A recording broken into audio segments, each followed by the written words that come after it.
if somebody could have said, because they've oftentimes said, like there'd be a lightning storm or something, because I've done, I think, over 300. I think I did a lot more than that, but we did a lot. And oftentimes they'll say, sir, could you wait 10 minutes, please? Sir, could you wait 20 minutes? There's a storm overhead or lightning or something, right? And that happens often. Yeah. And this would have been a perfect time for that to have happened, but it didn't get coordinated. That was the problem. Well, it was I think your actions in the heat of fire, and like what I found admirable there was that you can't fake bravery under such circumstances. The courage is instinctual, or it is not. It's not a rehearsed action. And so I just want to say that I think a lot of people admire your courage under fire there. And so thank you very much. I appreciate it. I didn't think of it. I just wanted to get up, and I wanted to stand up. I wanted to let people know. I felt I was good when they were on top of me, covering me, actually, very much covering me, and very bravely. But I wanted to get up. I said, I want to get up, and they wanted. They have everything there. They wanted stretcher. I didn't like the stretcher, and I knew I was hit in the ear, but I knew I wasn't hit anywhere else. They felt I was hit someplace else because it was such a lot of blood, and they were sure that I was hit someplace else. And they were saying, "Sir, you were hit more than the ear." I said, "Nope, I was hit in the ear. I want to get up. Let me get up." And so I got up, and the crowd didn't know what to think. I mean, this was so many people, and you could see they were confused. They didn't know what to think. And I wanted to let them know I was okay. It was very important for me to let them know that. And they went wild. You've seen the after. They didn't go wild when I got up because they didn't know, was I alive? You really couldn't tell. When I stood up before the hand, before the fist in the air, they didn't know if I was alive. Nobody did. And when I put the fist up, they were just relieved and happy and thrilled, and the place went crazy. It was pretty amazing. It was a terrible thing, but it was incredibly moving. Yeah. Well, and I mean, speaking of the sort of slide that got you to turn, Elon stutters more than fresh. Saved your life, really. Was the illegal immigration? What is he, a billionaire? Maybe billionaire. the comments is saying he's white about that. It was that slide. That slide saved your life. No, really fast, illegal immigration saved my life. Fast. You're right, but it had to be at that exact angle. I mean, that's a great one. Saved by illegal immigration. The incredible thing, though, when you talk about the odds, you had to be exactly at that angle. But the incredible thing is that the chart, I used it less than 20% of the time. It was just a moment. Yeah. It's always on my left, never my right, and it's always at the end of the speech. So here we have it. It's on the right, not the left. It's at the beginning, not the end. And even the people that put it up, they were unprepared, and they did a great job. They got it up immediately, fortunately. But I looked to the right, and the bullet came whizzing by, hitting my ear.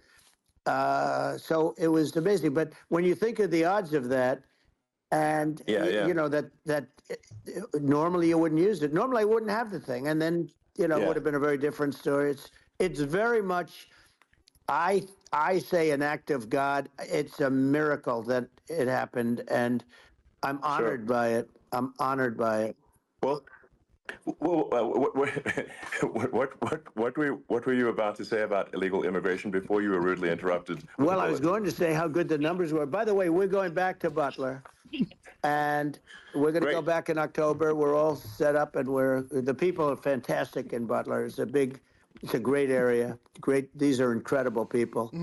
Like the three that, in the case of Corey killed, and the other two, the families are. I got to know them a little bit, and mental fortitude. The families are great. But we're going back to Butler, and I think I'll probably start by saying, as I was saying, prior to being so horribly interrupted, but. Yeah, so rudely interrupted by an assassination attempt.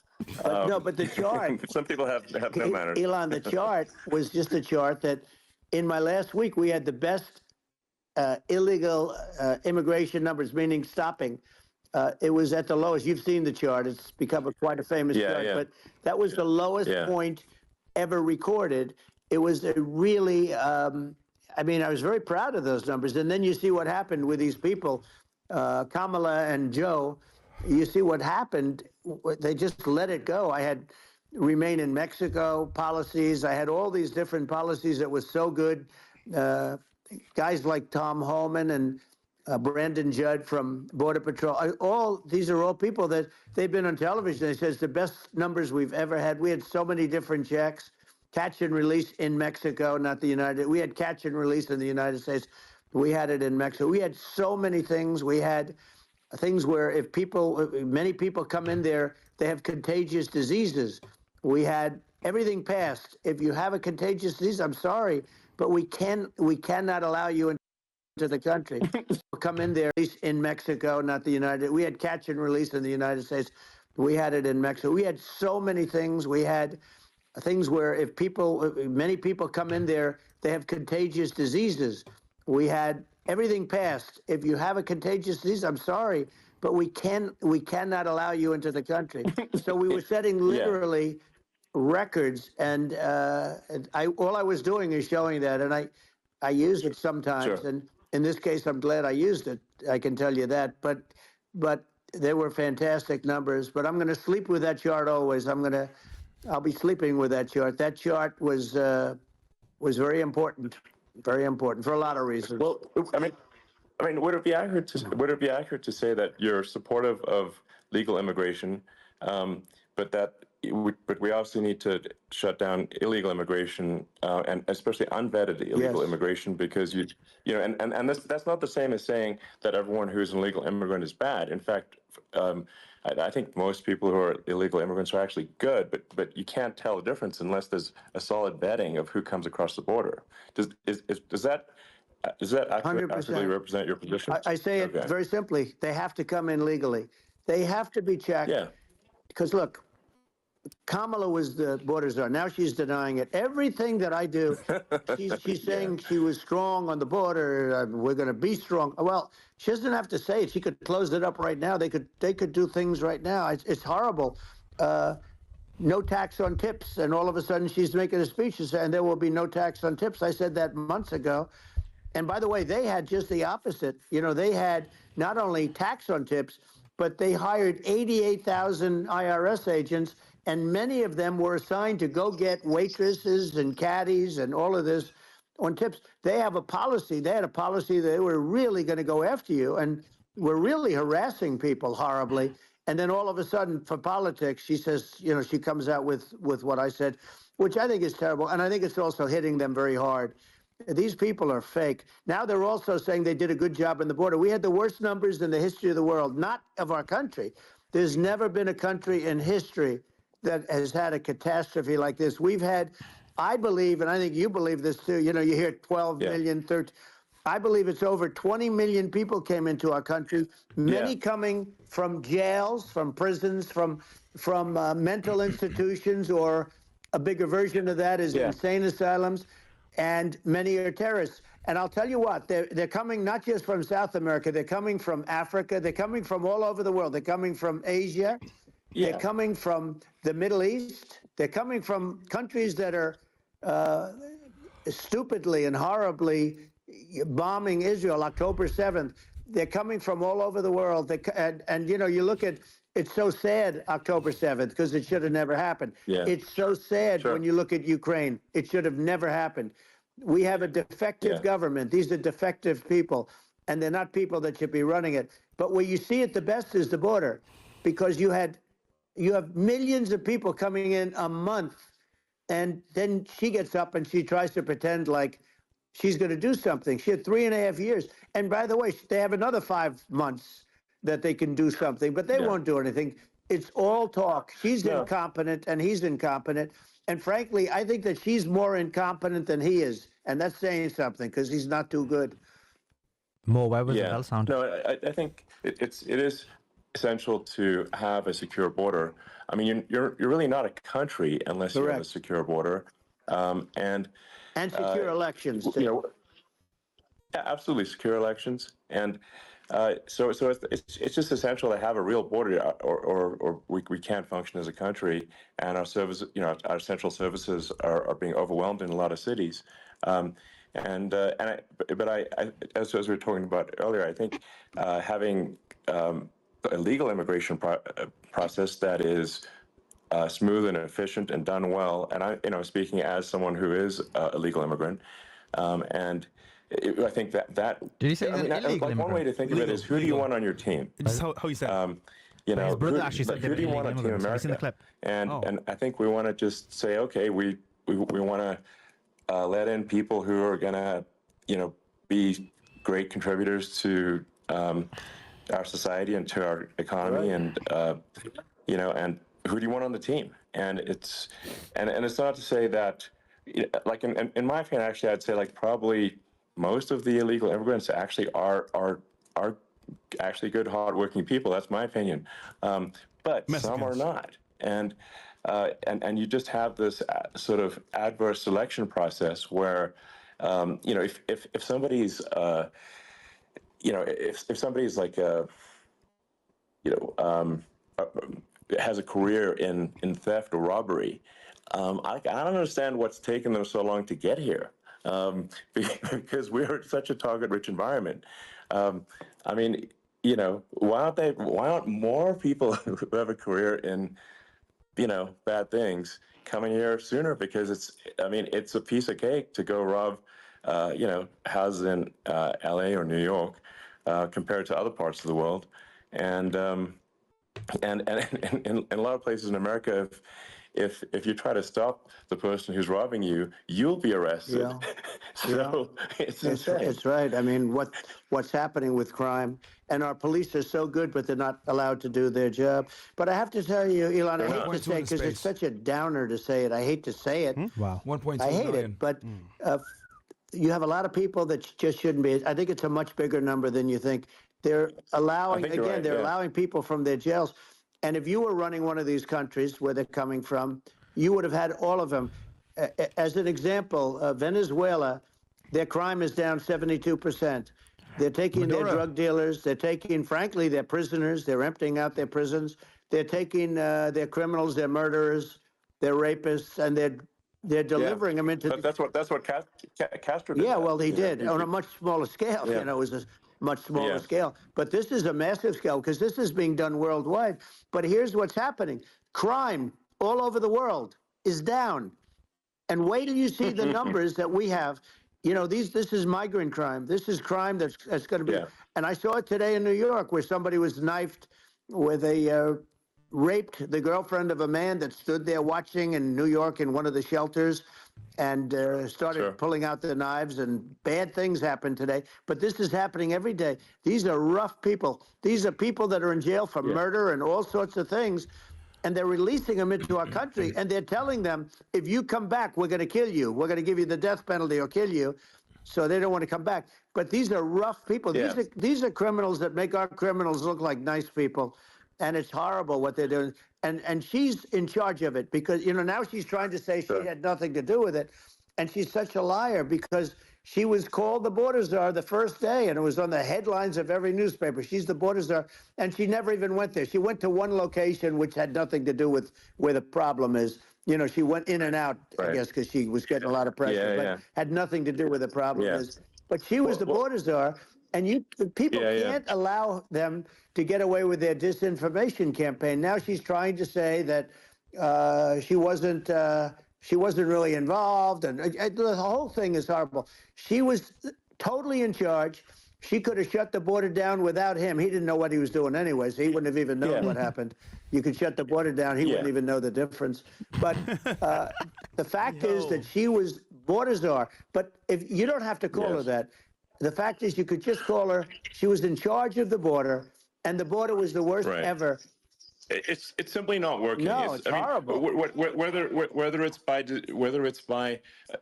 it's a question of of intention or competence. Either way, we don't have a secure border, and we have people streaming over like it looks like a World War Z zombie apocalypse at times. Someone said, and sometimes you got to sort of wonder, like, is it real or not? So she's in charge of the border. Because you see things, you're like, is it real?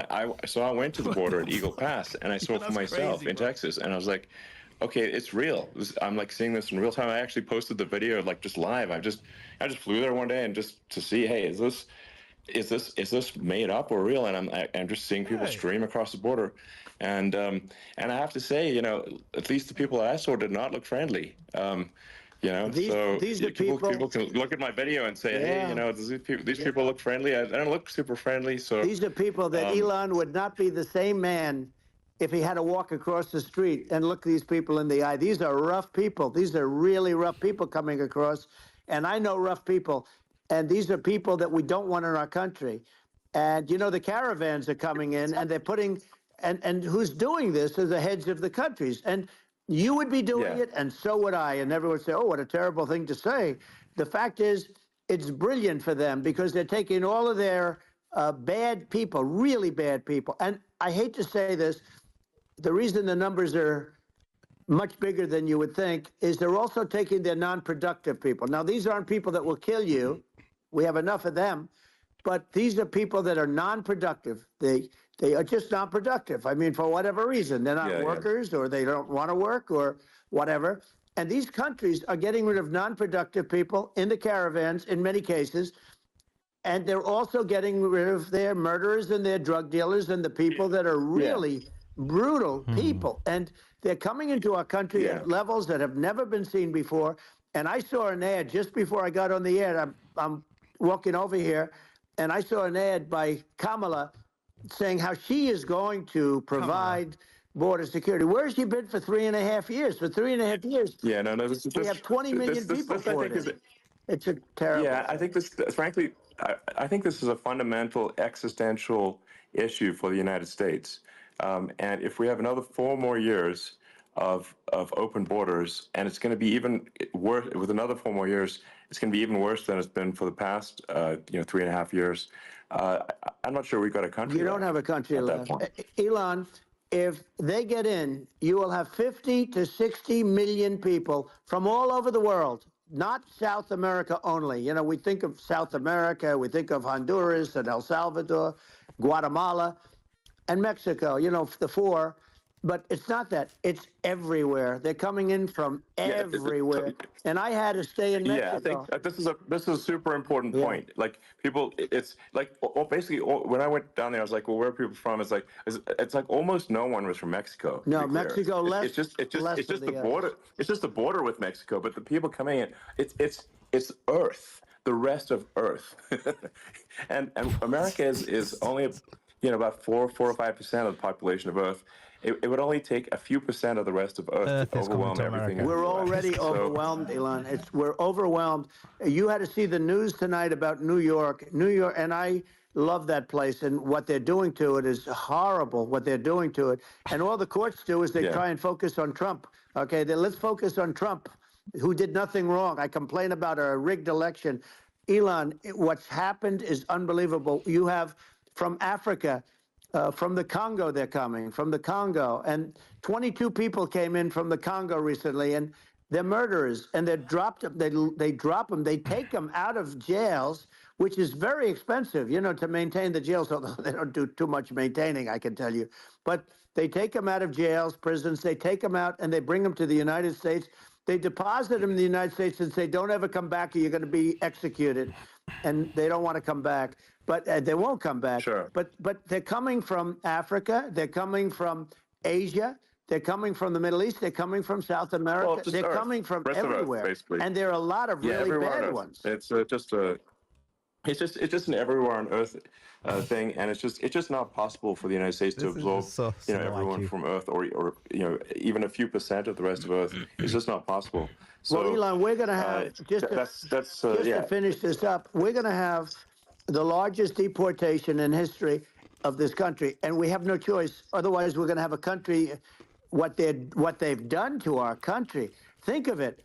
with in Venezuela and in some of these other countries, crime is down 50, 60, 70, 80%.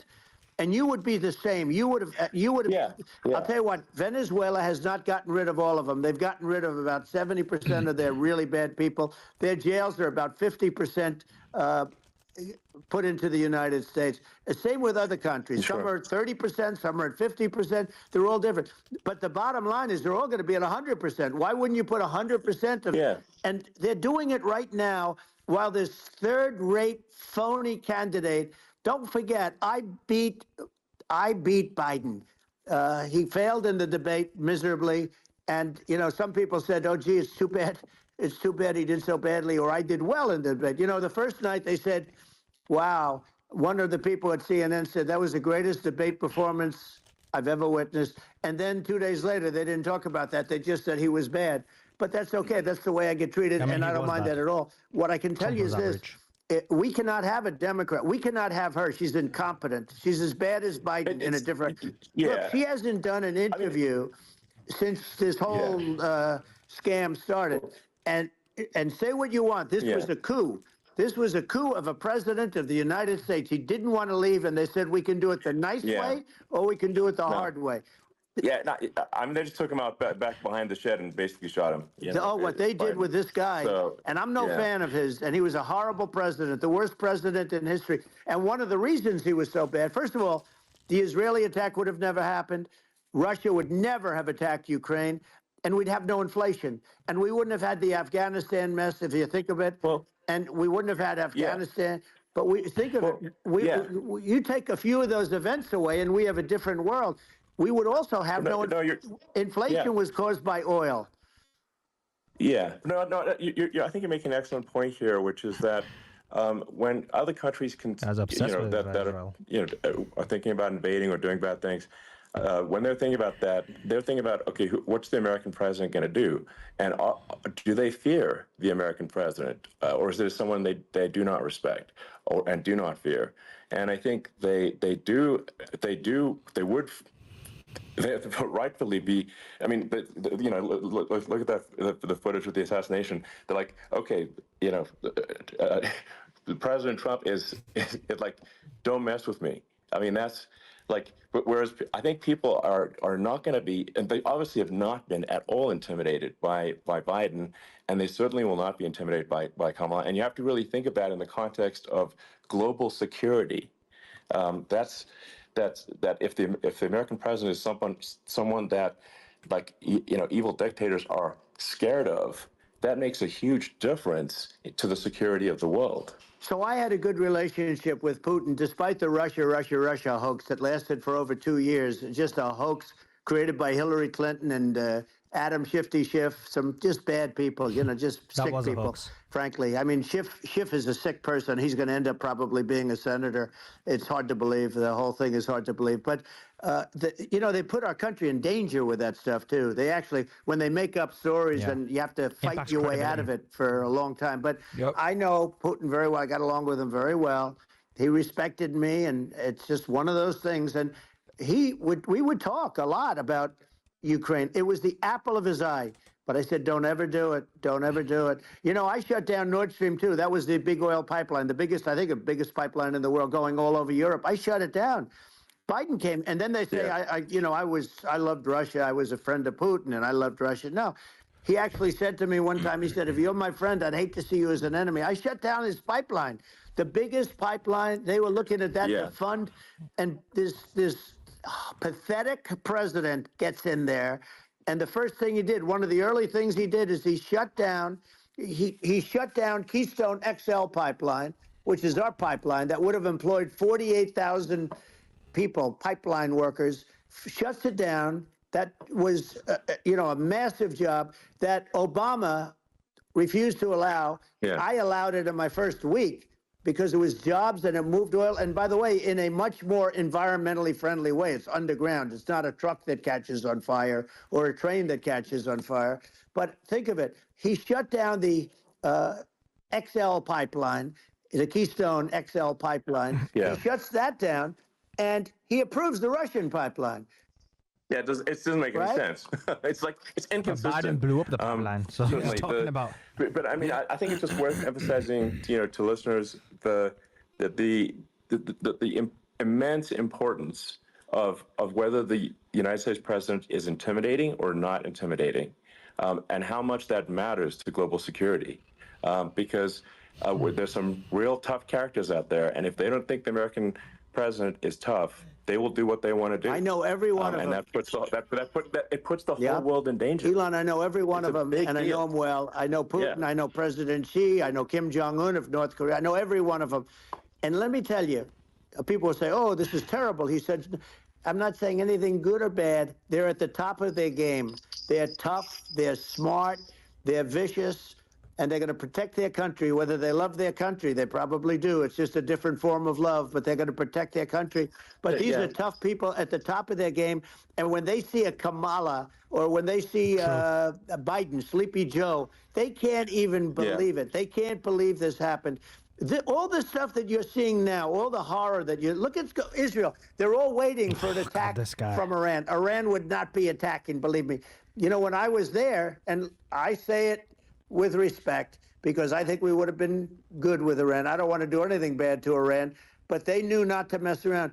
Iran was broke because I told China, if you buy from Iran oil, it's all about the oil. That's where the money is. But if you buy oil from Iran, you're not going to do any business with the United States. And I meant it. And they said, we'll pass. Yeah. They didn't buy oil.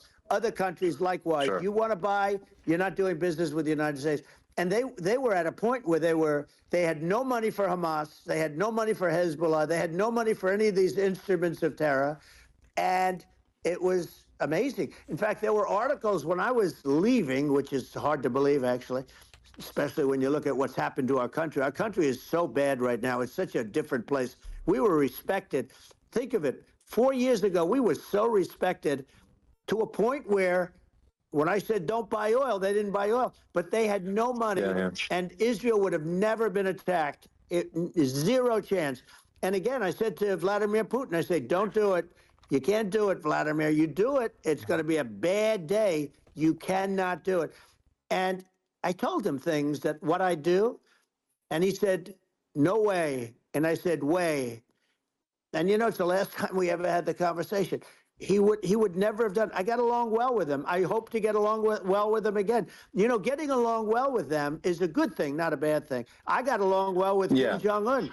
When I met with President Obama just before entering, it's a sort of a ritual. And I sat down with him and we talked. It was supposed to be for a very short period of time. It turned out to be a long period of time. I said, what's the biggest problem? He said, North Korea.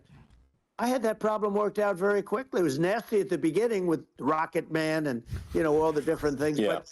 But all of a sudden I got a call. Those were some epic tweets, by the way. Yeah, they were. Like, they were absolutely... epic. Everything. He said that he has a red button on his desk. I said, I have a red button on my desk too, but my red button is much bigger, and my red button works. And then I called him Little Rocket Man. Little Rocket Man. Anyway, here's the bottom line. All of a sudden I got a call from him. And they said they want to meet. They want to meet me. And we met, as you remember, we met in Singapore. We met also in Vietnam. And I got along with them great. We were in no danger. But President Obama thought we were going to end up in a war, a nuclear war with him. And let me tell you, he's got a lot of nuclear stuff, too. Exactly. He's got plenty of nuclear. He can do plenty of damage. It's because, people like Kim Jong-un, they respond to strength, not weakness. Well, he and I had a good relationship. Remember I met him and we walked onto his land. Nobody ever walked onto his land before. I walked onto. I wouldn't say. Let's bring up Secret Service again. I wouldn't say they were thrilled when I did that. I walked onto his land, and it was an amazing period. But we were not in danger with him because of me. I always say that we have enemies on the outside and we have enemies on the inside. We have some really bad people in our government and people that are controlling of the people. I mean, I'd mention names, but I really don't want to give them the credit. But we have some really bad, and I say they're more dangerous than Russia and China. If you have a smart president, a president that gets it, we are not in danger from those countries because they need us and they need our help. I mean, we forced Obama, if you think about it, Obama and Biden, and Bush to a certain extent, in all fairness, forced Russia and China together. And if you're a history student, the first thing you learn is you cannot let Russia and China align. But then they also got, if you take a look, Iran, and they have North Korea. That's, you know, they call it the axis of evil. In the old days, you had the axis of evil. Here we have a modern day axis of evil. These are powerful countries, very heavy nuclear, which is the biggest threat. Yeah. You know, the biggest threat is not global warming, where the ocean's going to rise one-eighth of an inch over the next 400 years. And you'll have more oceanfront property, right? The biggest threat is not that. The biggest threat is nuclear warming, because we have 5 countries now that have significant nuclear power, and we have to not allow anything to happen with stupid people like Biden. You know, Biden did something with Russia. There was no chance of him ever going in. And when I left, and then after I left, they started forming big armies on the border with Ukraine, right? And I looked at that, and I thought he was doing that because Putin's a good negotiator. I thought he was doing that to negotiate. But then Biden started saying such stupid things. For instance, he said that it can be a NATO country. Now, Russia, for as long as there's been NATO, has said we're never going to agree to that. Yeah. And we go right up front and say that. And we did things and said things through this president with a low IQ, very low IQ. He had a low IQ 30 years ago, by the way, but now he might not even have a IQ at all. There's nothing on the board that goes this low. He said things that were so stupid that war would have been, that war had zero chance of happening if I were there. Zero chance. He was saying everything the opposite. Everything the opposite. And it's so sad because many more people have been killed in Ukraine than you read about. You don't read about how bloody it is and how disastrous. Sure. Hey, look, just in the 2 armies, you lost 500,000 people. Damn. And you know, Ukraine's having a hard time. Yeah. Ukraine, I don't know if you saw the article recently, and it's true. You don't hear the true story. Trump's networking but saved. If you think about it, back in the day. Russia's gone. You know, Russia defeated Germany But with he us, understands. and they defeated Napoleon. You know, they've been around a long time. They're a big fighting force, and it's very unfair. And Ukraine now doesn't have enough men. They're now using young men and very old men to fight, and He's making we're in a very points. bad position. And I'm not going to blame exclusively, but I can tell you I could have stopped that, and a smart president could have stopped that. It wouldn't have happened. But we had a man that actually made it more prevalent. It was so bad, the words that he was using, the stupid threats coming from a stupid face that he was using. I said, this guy's going to cause us a war. He's going to cause us. And let me tell you, it can lead to World War III. That can lead to World War III. The Middle East can lead to. We have numerous places that could end up in a World War III right now for no reason whatsoever. I think you're right. I think people underrate the risk of World War III, and it's just when you're looking at the risk of global thermonuclear warfare, it's game over for humanity, and it's something that people have, I think, after the end of the Cold War, people have become complacent about, but they actually have forgotten that there are currently a lot of nuclear missiles that have targeting parameters for the United States from other 100%. countries. And one of the things we're going to do is we're going to build an Iron Dome over us. Israel has it. Iron Dome's not We're going to have working. the best Iron Dome in the world. We need it, and we're going to make it all in the United States. But we're going to have protection because it just takes one maniac to start something. We're going to have protection, and we're going to have. Why shouldn't we have an Iron Dome? Israel has one. Some other places have one that nobody even knows about, frankly. But Israel has it. We're going to have an Iron Dome. But, with all of that being said, to me, that's so important, the most important. But with all of that being said, the election's coming up, and the people want to hear about the economy and the fact that they can't buy groceries because they don't have enough money to buy groceries. The inflation has killed them. Food prices are up 50, 60, even 100% in some cases. And this stupid administration allowed this to happen, and it's a shame. And that's the thing that people most care about, in my opinion. They care about the border a lot. And we discuss the border at great length. It's nice to have a forum like this where I can discuss something at length. And by the way, you think Biden could do this interview? Do you think that Kamala could do this interview? They would take a pass No, on you. they could not. So they don't need Elon. They don't need Elon screaming out questions. It's pretty sad when you think that somebody that does this for a living can't answer a question or is afraid to do an interview. And in her case, with a very friendly interview, she's got all friendly interviewers.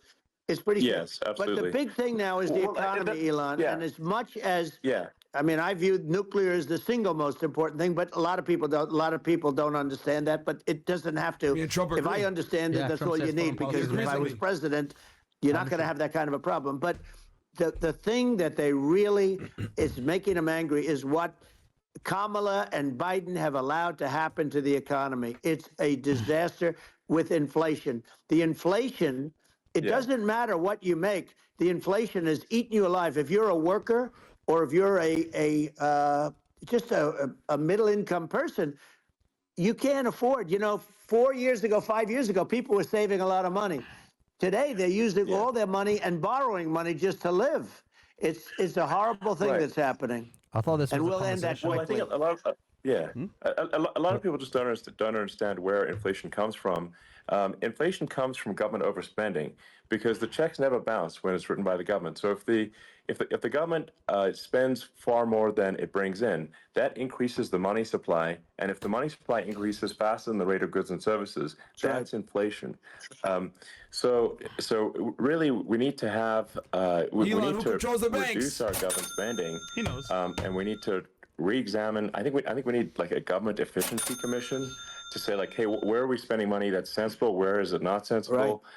And we need to live within our means. We're currently adding, I think, $1 trillion to the deficit roughly every 100 days. That's right. And the interest payments on the national debt have now exceeded the defense budget. It's on the order of $1 trillion. It's interest. And it keeps I growing. rebuilt our military, largely rebuilt our military, did a great job on it, which was so important. We had jets, we had fighters that were, and bombers that were 70 years old. And we did a great job in that. Then we gave 85 billion of it back to Afghanistan, if you can believe it. We gave them 85 billion. They're one of the largest sellers of military equipment in the world. They're selling what we gave them. That was one of the most embarrassing days in the history of our country. But if you think about, let's go back to the economy. We have to bring energy prices down. Energy started at the price of gasoline. Now your cars don't require too much gasoline, so you have a good, and you do make a great product. I have to say, I have to be honest with you. Thank That you. doesn't mean everybody should have an electric car, but these are minor details. But your product is It's not incredible. minor detail, what you talking But the about? gasoline, Elon, is the cost of energy. Not only gasoline, it's the cost of heating your house and cooling your house. That has to come down. It's gone up 100%, 150, and 200%, and that has to come down. When that comes down, and we're going to drill, baby, drill. They stopped drilling, and then they went back to drilling because they went back to the Trump policy. But if they won the day after they get into office, this country will go out of business because they're going to go to an energy policy that's not sustainable. Wind and different things, you're not going to have anything. Yeah. And I know you're a big fan of the AI, and I have to say that AI, and this is shocking to me, but AI requires twice the energy that the country already produces for everything. So you're going to have to build. We're going to have to build a lot of energy if our country will be competitive with China, because that's our primary competitor for this on the AI. You're going to need a lot of electricity. You're going to need tremendous electricity, like almost double what we produce now for the whole country, if you can believe it. Sure. Well, just going, back to this, like this basic thing, which that people try to make it sound complicated, but it's not. But inflation is caused by government overspending.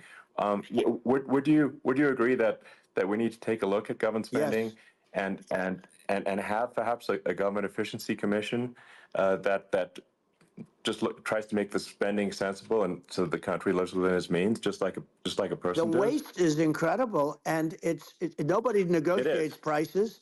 You used to have a lot of people making jets, and you end up with two companies, and they'll probably try and merge at some point. I went through it. like Air Force, just a thing like Air Force One. One of the first documents they asked me to sign in General Work said, "Sir, would you please sign this document?" And what is it? Air Force One. That's with Boeing, which is basically two planes, two 747s. And the price was $5.7 billion for two planes. Now, Wow. now they're highly sophisticated. That's insane. They're even nicer than your plane, okay? But much more sophisticated. They're very, I won't say what's on it, but they got a lot of stuff on it. Anyway, but it's 5.7.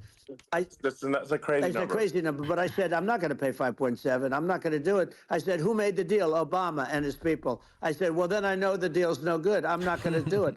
And over a course of about 4 weeks, by my saying I'm not going to do it, I got the price reduced by $1.6 billion for the exact same plane, other than we had a nicer paint job, if you want to know the truth. But for the exact same plane, I saved one. And I said to Boeing, man, you guys must make a lot of money if you can reduce the price by that.